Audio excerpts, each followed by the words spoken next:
लड़ाई अब ये 26 वर्सेस 38 की, क्या लगता है कि ये राह भारतीय जनता पार्टी के लिए आसान होने वाली है? ये अपने पर्सनल स्वार्थ से जो ये चोर इकट्ठे हो रहे हैं, इनको जनता ही जवाब देगी। गाजियाबाद कूड़ा शिफ्ट किया जा रहा था गाजीपुर लैंडफिल साइट से, वहाँ की मेयर ने 9 ट्रक लगभग पकड़े थे। क्या इसी तरीके से कूड़ा साफ किया जाएगा दिल्ली का? ये अपने वार्डों से कूड़े को नहीं हटा पा रहे हैं, ये क्या उधर काम करेंगे? यमुना का जलस्तर लगभग 3 मीटर खतरे के निशान से ऊपर था। दिल्ली की सड़कों पर पानी आ गया था, लेकिन यहाँ पर राजनीति एक दूसरे पर थोपने की थी। दिल्ली वो राजधानी जहाँ लाखों की संख्या में लोग पर्यटक घूमने आते हैं, क्या इफेक्ट पड़ा होगा पूरे देश में नहीं पूरे दुनिया में? के ऊपर कोई काम नहीं किया गया। इतना फंड इनको सेंट्रल गवर्नमेंट की तरफ से मिला, इन्होंने सारे फंड का दुरुपयोग किया। क्या बीजेपी के लिए राह आसान होने वाली है क्योंकि विपक्ष एकजुट हो रहा है? ये सारे अपनी निजी फायदे के लिए इकट्ठे हुए हैं।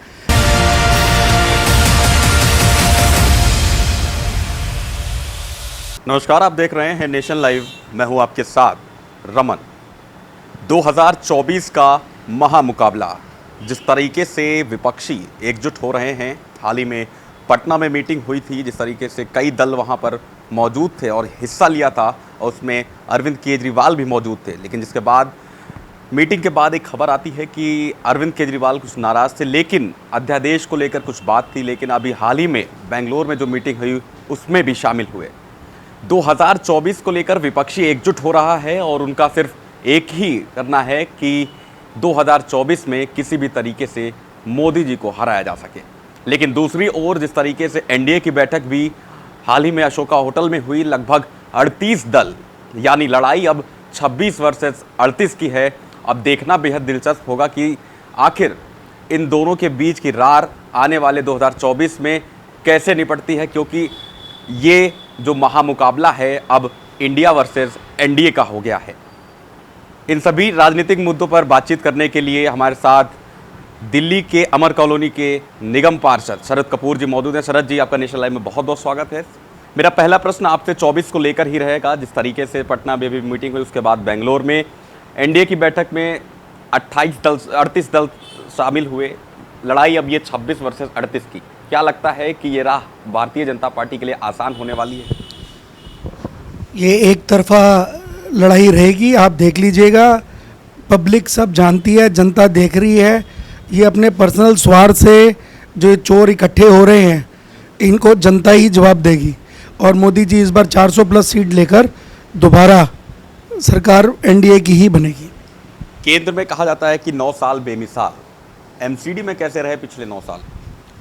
देखिए, एमसीडी में बहुत सारे चैलेंजेस रहे। दिल्ली सरकार ने जिस तरीके से आखिरी 2 सालों में एमसीडी के फंड्स को रोका, 24,000 करोड़ रुपया इन लोगों ने रोक के रखा, जिससे एमसीडी काम ना कर सके और जनता के अंदर एक मैसेज जाए कि एमसीडी में केजरीवाल जी आए और भोली भाली जनता है।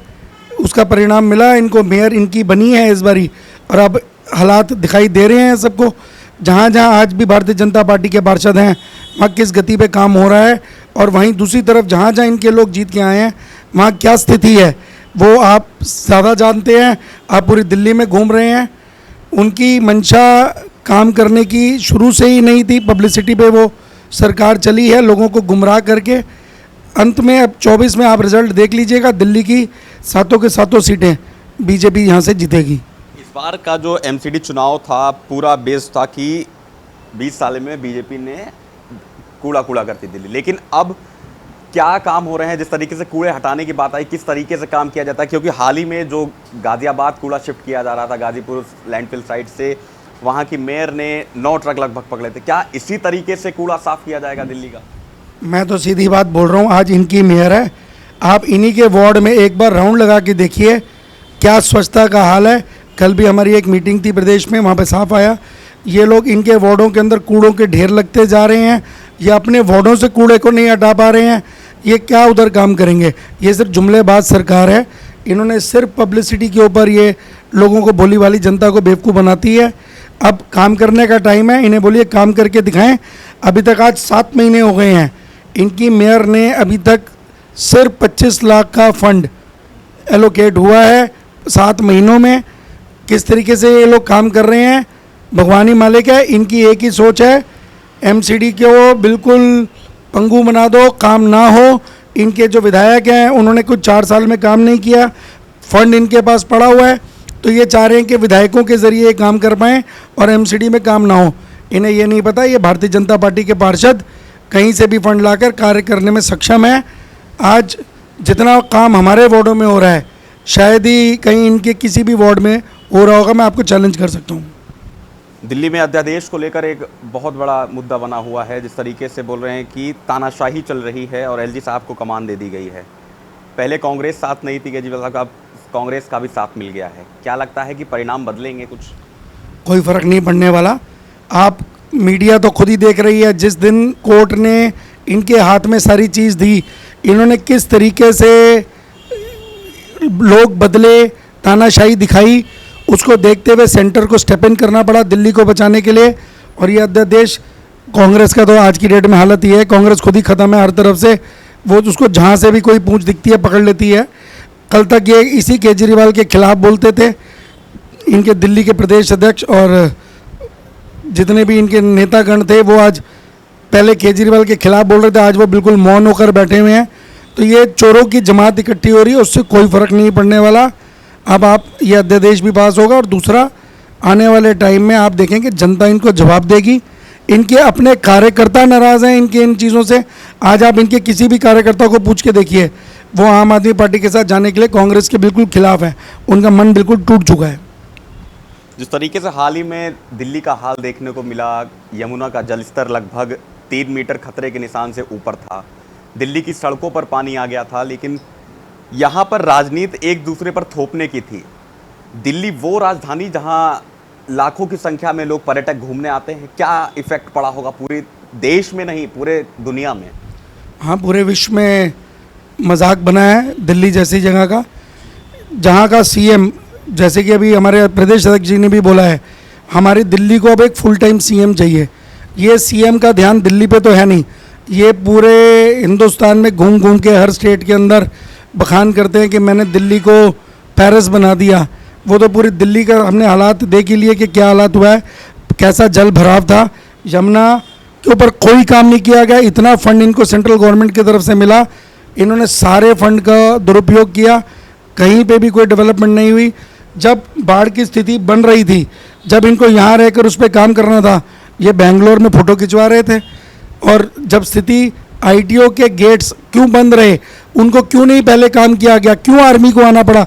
हर चीज़ के लिए क्या दिल्ली में आर्मी आएगी? जब कोविड होता है तो आप अमित शाह जी के हाथ जोड़ के रिक्वेस्ट करते हैं, जब बाढ़ आती है तो आप हाथ जोड़ के रिक्वेस्ट करते हैं। कोई भी आपदा आती है आपको सेंटर की हेल्प चाहिए, वैसे आप सेंटर को कोसते रहते हैं। सारा फंड फ्री के नाम के ऊपर ये खुद खा रहे हैं, बांट रहे हैं। जहाँ डेवलपमेंट होनी चाहिए, जो बेसिक कम्युनिटीज़, उस पर कोई कार्य नहीं हो रहा, ना किसी स्कूल पर, ना किसी कॉलेज पर। आज स्कूलों का आप रिज़ल्ट देख लीजिए, जब आप डिटेल में स्कूल्स के रिज़ल्ट देखेंगे, इतना बुरा रिज़ल्ट आज तक कभी नहीं आया। जो किस तरीके से टीचर्स को कह के बच्चों को पास कराया जा रहा है सिर्फ रिजल्ट्स को दिखाने के लिए। तो जो ये पिक्चर मोटा मोटी बना रहे हैं, सिर्फ बेवकूफ़ बनाने की इनकी राजनीति रही है। काम करने की नीयत से ये लोग पहले भी नहीं आए थे और आज इन्होंने दिखाई दिया। जैसे बेंगलोर में चोरों की जमात इकट्ठी हुई है, जनता इनको आने वाले टाइम में जवाब देने वाली है। क्या पार्षदों के अंदर कुछ काम का रुकावट भी आ रहा है ऊपर से? बिल्कुल आ रहा है। इन्होंने जिस तरीके से ऊपर के अफसरों को ये निर्देश दे रहे हैं, हमारे लिए तो एक डेली का चैलेंज है। हमें कोई फ़र्क इन चीज़ों से पड़ता नहीं है। हमने तो डे 1 से पूरे वार्ड के अंदर हमने व्हाट्सएप ग्रुप्स बनाए, लोगों के मैसेज लिए, अधिकारियों से हम रेगुलर मीटिंग्स कर रहे हैं। फंड्स की जहाँ भी कमी है, हम सांसद के ज़रिए, अपने नेतागण के ज़रिए हम फंड्स लेके आ रहे हैं। काम करने से हमारे को कोई नहीं रोक सकता। ये जो काम करना चाह रहे हैं, इनकी एक ही सोच थी कि एमसीडी के अंदर हम भाजपा के पार्षदों को काम नहीं करने देंगे। हमारे विधायक आके कहेंगे जी देखिए जी बीजेपी का पार्षद काम नहीं कर पा रहा, हमारा विधायक आके काम कर रहा है। पर हमारे क्षेत्र में आज आप घूम के देखिए, सबसे बड़ी समस्या सीवर और गंदा पानी है और उस दोनों चीज़ों के लिए विधायक जी जिम्मेवार हैं। जहाँ भी उन्होंने सीवर के लिए खुदाई करी, उन्होंने उसका रिपेयर नहीं किया।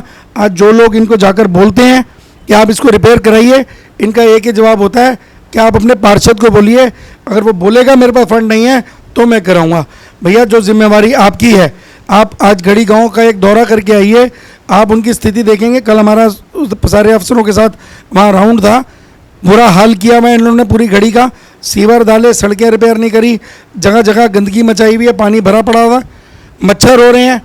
हमने कल वहाँ पूरा स्प्रे वगैरह करवाया, मगर जब तक ये वहाँ पर सड़क को रिपेयर नहीं कराएंगे, सेम हालत लाजपत नगर 1B ब्लॉक के अंदर हम पिछले संडे को गए हैं। अब मैं आपको फोटोग्राफ्स दिखाता हूँ क्या कंडीशन में वहाँ की बैकलेन्स हैं। इन्होंने सीवर का काम किया, छोड़ दिया। ये सामने विक्रम विहार का एरिया है, आप इधर किसी भी बैक लेन में आप अपना कैमरा लेके चले जाइए, आपको इनके सीवर के अंदर जो काम हुए हैं आपको दिखाई देंगे। आप अमर कॉलोनी से पार्षद हैं, आपको जनता का अपार प्यार मिला है, वर्तमान में क्या काम हो रहे हैं, आने वाले समय में अमर कॉलोनी की जनता को क्या क्या सौगातें मिलने वाली हैं? ऐसा जी, हमारा जो क्षेत्र स्टार्ट होता है वो लोधी रोड शमशान घाट से स्टार्ट होता है। जंगपुरा का एरिया है, पंत नगर है, लाजपत नगर 1 ABCD है, लाजपत नगर 3 पूरा मेरे पास है, लाजपत नगर 4 पूरा मेरे पास है, लाजपत नगर 2 में लालसाई मार्केट और उसके पीछे O ब्लॉक के 40 घर हैं। इधर हमारे पास इंदिरा कैंप आता है, इधर हमारे पास श्रीनिवासपुरी में कोड़ी कैंप है वो आता है, और पीछे 32 ब्लॉक आता है। क्षेत्र बहुत बड़ा है। गढ़ी गांव पूरा मेरे पास है। गढ़ी गांव के अंदर इन्होंने सीवर्स बनाए नहीं थे, बहुत सी जगह हैं जहाँ इन्होंने ड्रेन्स में सीवर मिलाए हुए हैं। इस समय जो सबसे बुरी हालत है वो मेरे गढ़ी गांव की है, उसके ऊपर हमने काम शुरू कर दिया है। हम सारे वर्क ऑर्डर्स करा रहे हैं, जितना भी काम आपका पेंडिंग है। आज आपने मीडिया के ज़रिए भी देखा होगा, गढ़ी गांव में थोड़ी सी बारिश में 2-2, 3-3 फुट पानी हो जाता है। वो अपने घर के अंदर से बाहर भी नहीं निकल पाते हैं कितने कितने घंटों तक। तो उसके लिए हमारा काम, पार्कों के लिए अभी हमें लाइट्स की ज़रूरत थी। हमने अपनी सांसद मीनाक्षी लेखी जी से रिक्वेस्ट करी, अभी 25 लाख रुपए का फंड वहाँ से अप्रूव होकर आया है। तो लाइट्स की जहाँ जहाँ समस्या है, लाइट्स की समस्या इसलिए है क्योंकि जो EESL को इन्होंने कॉन्ट्रैक्ट किया हुआ है लाइट्स के लिए, उसका कुछ 50 करोड़ रुपए बकाया है। ये लोग वो जानबूझ के दे नहीं रहे हैं। लाइट जो ख़राब हुई हुई है वो सब जगह में पिछले 15 महीने में एक भी लाइट क्षेत्र में नहीं आई है। तो आप समझ सकते हैं क्या स्थिति बन रही थी। तो मैंने सांसद जी से रिक्वेस्ट करके उनसे 25 लाख रुपए का फंड लिया है, और बहुत जल्दी हमारे एरिया में लाइट्स की प्रॉब्लम भी दूर होगी। यानी कहीं ना कहीं कहा जा सकता है कि विकास कार्य करने में बाधाएं आ रही हैं।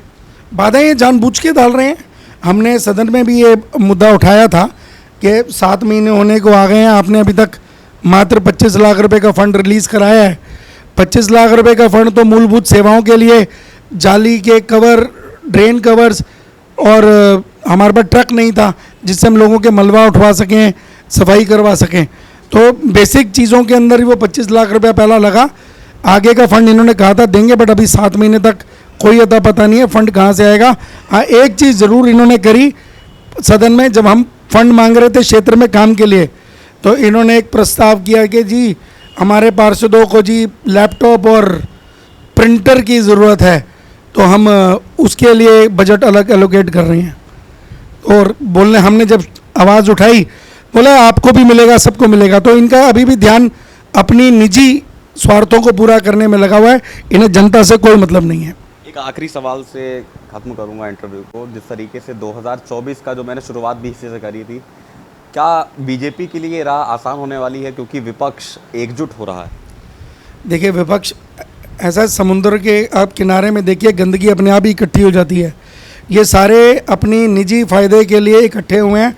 जो मेंबर इस ग्रुप के अंदर जुड़ा हुआ है, आप उन सब का एक एक करके केस निकाल लीजिए, कितने कितने केस इन लोगों के में निजी चल रहे हैं। जनता बेवकूफ़ नहीं है, जनता को सब दिखाई दे रहा है। जो 2014 से पहले की स्थिति हमारे देश की थी, हम भी कहीं भी वर्ल्ड ओवर ट्रैवल करते थे तो हमारे को एक ही स्थिति आती थी, most corrupt country of the world में इंडिया का नाम गिना जाता था। और आज 9 साल के अंदर मोदी जी ने जो देश की छवि को पूरे वर्ल्ड में बनाया है, आज हम 5वीं सबसे बड़ी अर्थव्यवस्था बने हैं, और बहुत जल्दी हम 3रे नंबर पर आने वाले हैं। जनता सब जानती है, जनता सब देखती है। ये जितने मर्जी चोर इकट्ठे हो जाएं, अंत में आएंगे मोदी जी ही, और बहुत बड़ी मैंडेट के साथ आएंगे। मैं आपको दिल्ली का बता सकता हूँ, दिल्ली की हम 7 के 7 सीट यहाँ से जीतेंगे। आज हम जो दिन रात काम कर रहे हैं अपने क्षेत्रों में, हमारे यहाँ से एक तरफा वोट भारतीय जनता पार्टी को मिलेगा। बहुत बहुत धन्यवाद हमें समय देने के लिए। 2024 का लोकसभा चुनाव जिस तरीके से नज़दीक है, अब लड़ाई इंडिया वर्सेस एनडीए की है, और जिस तरीके से पार्टी के कार्यकर्ता, नेता, सभी लोग एकजुट हो रहे हैं, विपक्ष एकजुट हो रहा है, और सिर्फ उनका एक ही कहना है कि किसी भी तरीके से 2024 में प्रधानमंत्री मोदी को हटाया जाए। लेकिन वहीं दूसरी तरफ बात करें एनडीए की, अभी हाल ही में जो मीटिंग हुई लगभग 38 दल शामिल हुए। अब ये कहना बेहद मुश्किल होगा क्योंकि लड़ाई अब ये आर पार की है, लड़ाई अब ये इंडिया वर्सेस एनडीए की है। अब ये देखना बेहद दिलचस्प होगा कि इस बार 2024 का ताज किसके सर पर सजता है। दिल्ली से कैमरा पर्सन अभिनव कौशिक के साथ मैं रमन दीक्षित, नेशन लाइव।